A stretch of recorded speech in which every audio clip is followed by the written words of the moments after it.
अस्सलाम वालेकुम नाज़रीन। आज हम आपको लच्छा पराठा बनाना सिखाएंगे।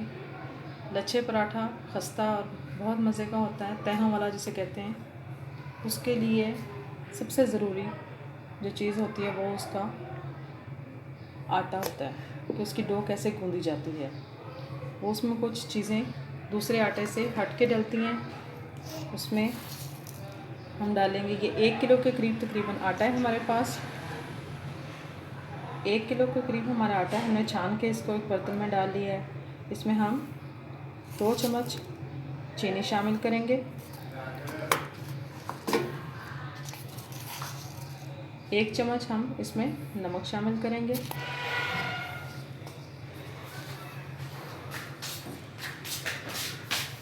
ये हमारे पास घी है।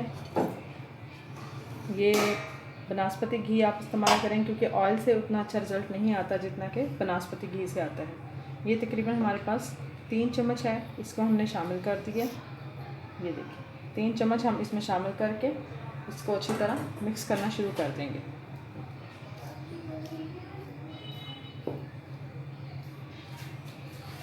अब इसको हम पानी से अच्छी तरह गूँथ देंगे। याद रहे कि इसकी डो ज़्यादा आपने नरम नहीं करनी, थोड़ा सा सख्त रखना है इसको।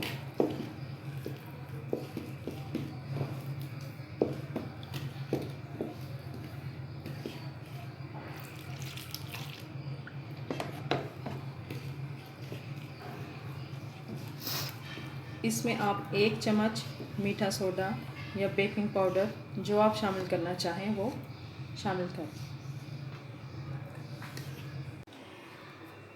ये तकरीबन हमने 1 चुटकी इसमें बेकिंग पाउडर, ये आप देख सकते हैं, ये पार्टी वालों का बेकिंग पाउडर है। इसकी स्मेल नहीं होती लेकिन ये अपना काम बखूबी करता है। मीठे सोडे से आटे में स्मेल आ जाती है, इसलिए आप अगर आपके पास ना हो तो आप वो भी शामिल कर सकते हैं, कोई मजबूरी नहीं है। इससे ज़रा क्या होगा कि आपका पराठा जो होगा वो अकड़ेगा नहीं, बहुत सॉफ्ट किस्म का बनेगा। घी भी यही काम करेगा, जो आपने घी गरम करके इसमें शामिल किया है उससे भी पराठा नरम बनता है। नमक और चीनी से उसके टेस्ट में फ़र्क आ जाएगा और बहुत मज़े का बनेगा ये। थोड़ा थोड़ा पानी लगा के आप इसको गूँथते जाएं और कोशिश करें कि ये ज़्यादा नरम ना हो।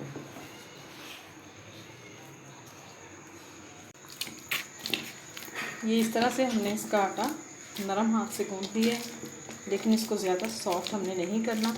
अब हम इसको यहीं पे छोड़ देंगे। जो घी हमने थोड़ा सा बचाया था वो हम इसके ऊपर डाल देंगे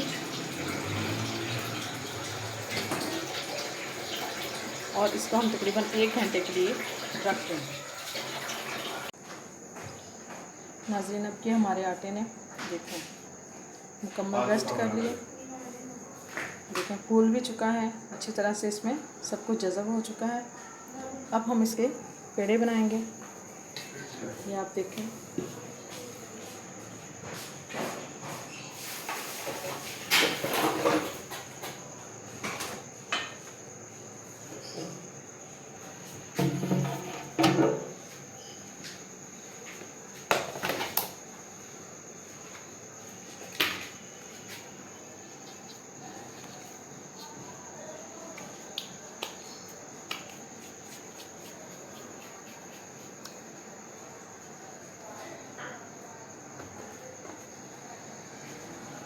पेड़ा बना के हमने इसको रोटी बना लेना है।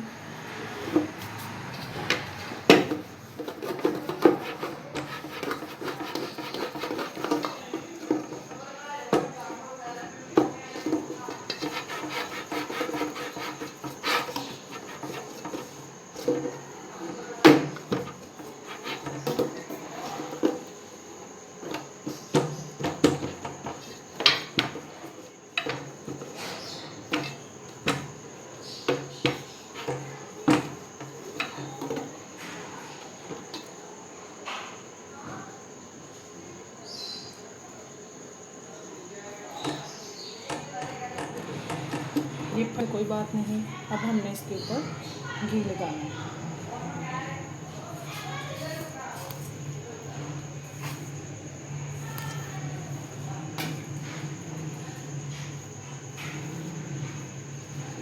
रोटी बेल के हमने इसके ऊपर घी लगाया, उसके ऊपर हमने आटा छिड़क दिया। ये देखिए, अब हमने इसकी एक तह पर लगाई ऐसे।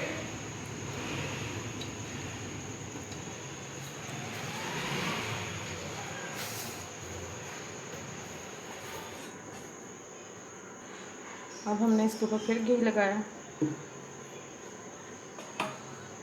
इसको फिर थोड़ा सा आटा छिड़क दिया। इस साइड से भी हमने फोल्ड किया, उस साइड पे भी थोड़ा सा घी लगा के उस पर भी हमने थोड़ा सा आटा छिड़क देना। इसी तरह से हमने इसकी लेयर्स बनानी है।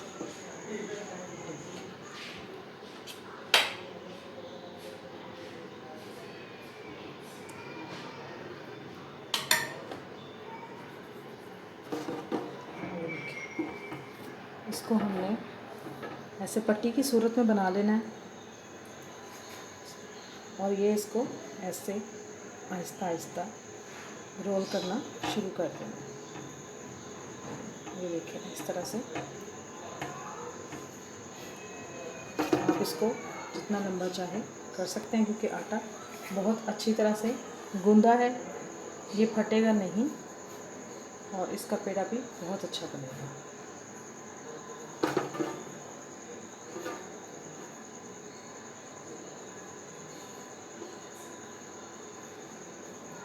आप देखें इसकी लेयर्स नज़र आ रही हैं। हम इसको इसी तरह से बेलना शुरू कर देंगे। इसी तरह के पेड़े बना के हम रख लेंगे, पेड़े को रेस्ट दे देंगे तो तब भी रोटी बहुत अच्छी बनती है।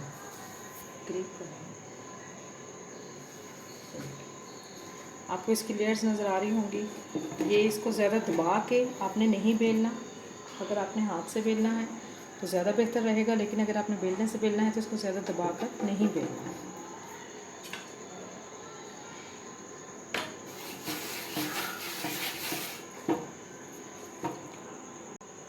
अब ये देखें, इसकी लेयर्स आपको अच्छे से नज़र आ रही होंगी। दूसरी तरफ से भी देख सकते हैं आप। ये देखें, आपने इसको ज़्यादा दबा के प्रेस नहीं करना। इसके साथ ही मैं इस तरह के पेड़े बना के रख लूँ तो मैं दोबारा आपको बताती हूँ।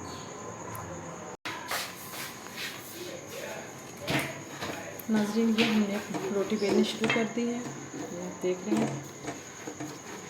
इसको बहुत हल्के हाथ से आपने बेलना है, क्योंकि ये कहीं इसकी लेयर्स ख़त्म ना हो जाए।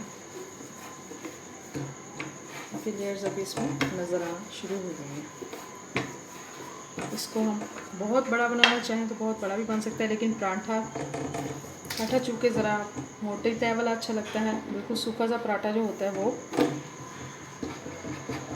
इतना अच्छा नहीं बनता।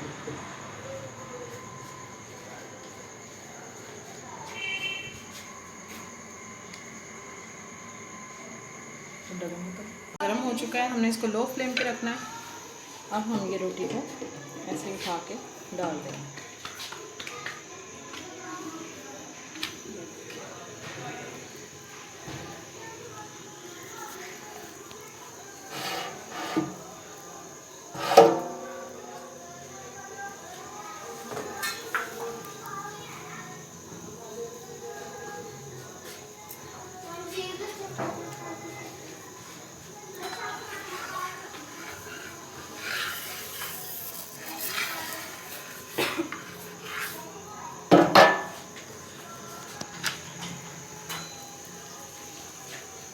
अगर हम इसको सहरी के लिए फ्रीज़ करना चाहें तो इस तरह से, जैसे ये एक साइड से सिक चुका है, इसको दूसरी साइड से भी थोड़ा सा सेक के तो हम इसको उतार के ठंडा करके शॉपर में डाल के फ्रीज़ कर सकते हैं। और सुबह सहरी में, जैसे कि आजकल गैस की लोड शेडिंग हो रही है या टाइम कम होता है या कभी देर से आँख खुलती है, इतना सा इधर से पकाया इतना सा उधर से पकाया, तो हम इसको फ्रीज़ कर सकते हैं।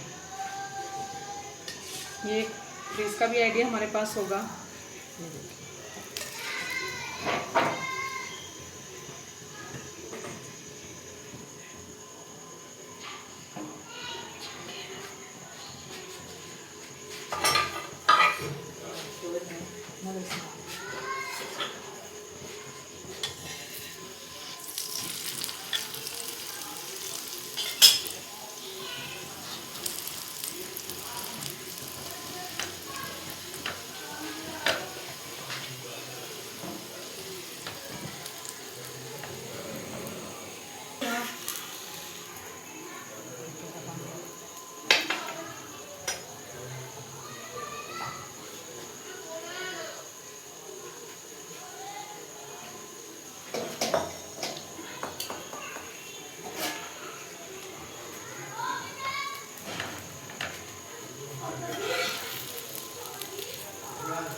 बार बार हमने इसको पलटना नहीं है, क्योंकि बार बार पलटने से इसकी तहें खुल सकती हैं और इसकी शेप देखें आप किस कदर प्यारा सा ब्राउन हो रहा है वो।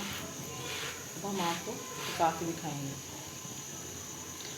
पराठे की बहुत सी शिकल होती हैं, आप इसको स्क्वायर में बना लें, आप इसको रेक्टेंगल में बना लें, आप इसको ट्रायंगल शेप्स में बना लें। ये बच्चों के अट्रैक्शन के लिए होती हैं और इसके लच्छे बनाने के भी मुख्तलिफ स्टाइल होते हैं। एक ये स्टाइल है, अभी इसके बाद मैं दूसरे पेड़े का एक दूसरा स्टाइल आपको बना के दिखाऊंगी। ये देखिए,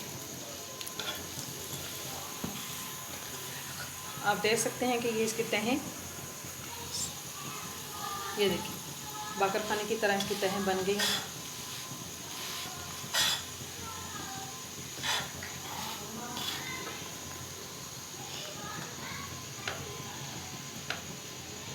इसको धीमी आंच पर आपको बहुत हौसले के साथ पकाना है। ज़्यादा जल्दी करने से जल सकता है। इसको आपने आराम से पकाना। देखें दूसरी साइड भी पक चुकी है। इस पर भी ऐसे जैसे हमारे पेड़े के अंदर बल थे वैसे ही इसके अंदर भी बल हैं।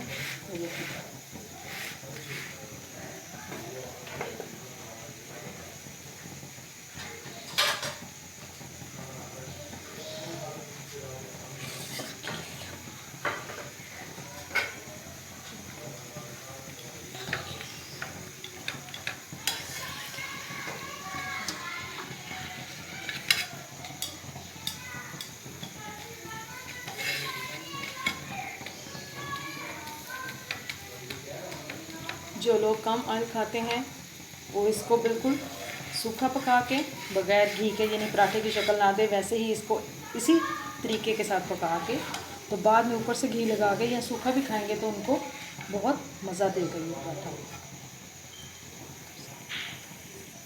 नाज़रीन, ये हमारा पराठा देखें तैयार हो चुका है। इसमें से बिल्कुल भी ऑयल नहीं निकल रहा।